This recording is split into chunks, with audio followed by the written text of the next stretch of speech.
Okay, before we get into it, if you guys didn't watch episode 1 of the Art of the Flip series in 2019, highly recommend you guys check that video out first before you guys watch this video. So click on that link up there. Check out that video so you guys are up to pace on what we're talking about for today. And what we will be talking about today is what are the best shoes to resell. So after watching episode 1, you guys now understand the concept of supply and hype, not supply and demand, supply and hype, the grounding principle of how to resell sneakers. And now you guys are asking yourselves, well, there's a whole bunch of shoes. What shoes will give me the best resale value over time? The answer isn't always straightforward because the sneaker world is always evolving, and whatever may be hyped today might not be hyped a few months from now. However, there are a few sneaker styles that have proven over the test of time that they will consistently have sneaker resale value every single drop. Now, before I tell you what those styles are, I gotta let you guys know that this isn't a one-size-fits-all kind of model. These particular styles are always good to resell, but there will of course always be those few colorways and whatnot that don't do as well as the rest of the general sneaker releases in that style. Actually, there have been cases where some have flopped completely. So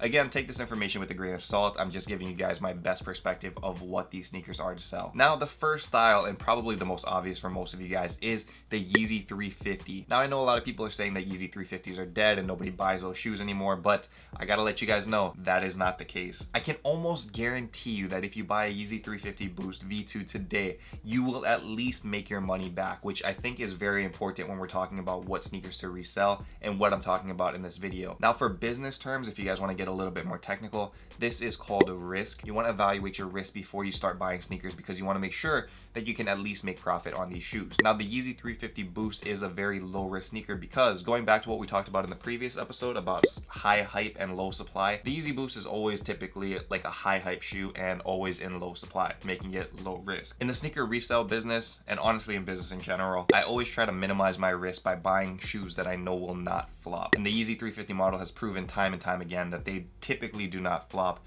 making it one of the lowest risk sneakers on the market. Now you guys are asking yourself, okay, so that's a good model to sell. What can I make off of it? The Yeezy 350 model typically brings in about $70 to $120 after the release. So what I like to look at is how much can I make immediately after the release, because nowadays the quick flip is more important than the long-term hold. You can potentially make more money on the long-term hold, but for a lot of you guys watching behind the camera, if you guys don't have a huge income, you guys probably need your money back as soon as possible. So that's why I like to look at it as after the drop, or initially like maybe 1 or 2 days after the drop in terms of what we're looking at for resale value. Patience is usually always the best in sneaker resale though, so if you can hold these Yeezy 350s for at least a couple months, you will make a lot more than that $70 to $120 that you would have made if you sold it like immediately after the release. For example, prices of Yeezys usually after 6 months, I've seen them going for about $180 to $240. That's what you guys can expect with that. And you guys are probably asking, so why does this happen? Why, if I hold it longer, does it go up in value even more? As more shoes are bought and more shoes are actually put on your feet and worn,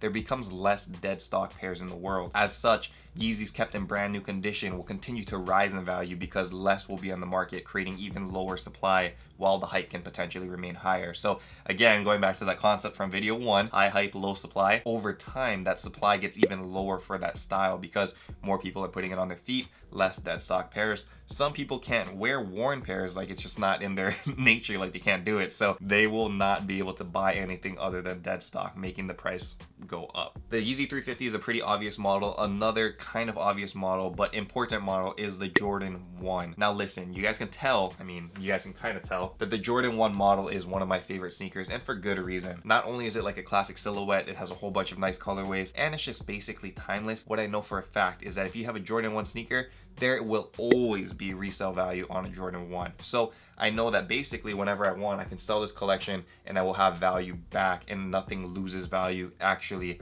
it goes up in value over time, whether it is new or it is used, because high hype, low supply, people will buy. So this makes the Jordan 1 another low risk sneaker to buy. I would target the Yeezy 350, but there are some exceptions. But first, I want to talk to you guys about the retail pricing of Jordan 1s, which is usually around $160. So lower than the Yeezys, which are about $200 or so. And for most drops, the sizes you guys do want to target are 7.5 to 9, maybe 9.5, 7.5 to 9.5 to be safe. Right after releases, typically what you will see from those sizes, 7.5 to 9.5, will be about 70 to 140, just like the Yeezys, over retail value. And this is right after the drop. So $70 over 160 would be about 220 to 300 or so. So 220 to 300. Now I can tell you with certainty that that number explodes over time if you guys can hold it and have patience on these shoes. Now again, that's not for everybody. If you guys need quick money, I understand. Sell that thing and make that profit and use that profit to buy more sneakers. But if you guys have some money saved up and you guys aren't in a rush to sell, hold Jordan 1s. Hold them. Always go up in value, and they go up a lot, like a lot. Now be warned,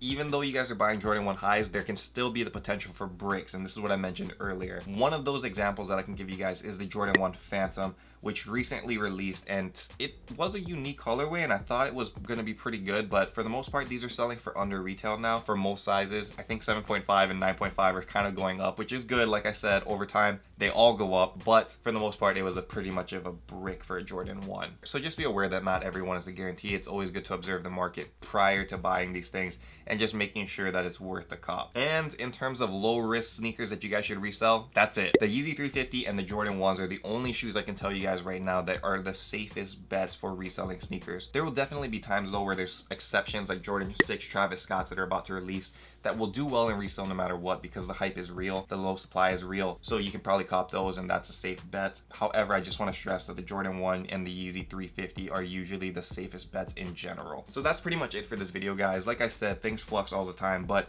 over time and in the last 3 years that I've been selling sneakers, these two models have remained consistent, and that's what I'm looking for when I'm selling sneakers. My whole savings of sneakers over here is literally Yeezy 350 boxes or Jordan 1 boxes, because I know they're gonna sell. So that's what I've been hoarding, that's what I save, that's how I make my money, and that is how you guys can make your money too if you guys are new in the sneaker resale game. Again, this may be common sense for a lot of people, but I think it's important to just mention this because if you guys are just starting out, I remember when I was starting out, I had these exact same questions as you guys, so don't be afraid to ask these questions, and don't be afraid to go to the comments below and let me know what kind of topics you guys want to see on the Art of the Flip series. I have a bunch of stuff already written up, but I'm always willing to answer questions if you guys do have questions. So leave those in the comments below, and if one of the questions is good, I might make an entire Art of the Flip series episode on it. So feel free to do that. Additionally, feel free to hit subscribe down below. Hit that like button if you guys enjoy the Art of the Flip series. And until next time, guys, stay humble, stay blessed, take care. I will see you on the next video. Aloha. Shoot!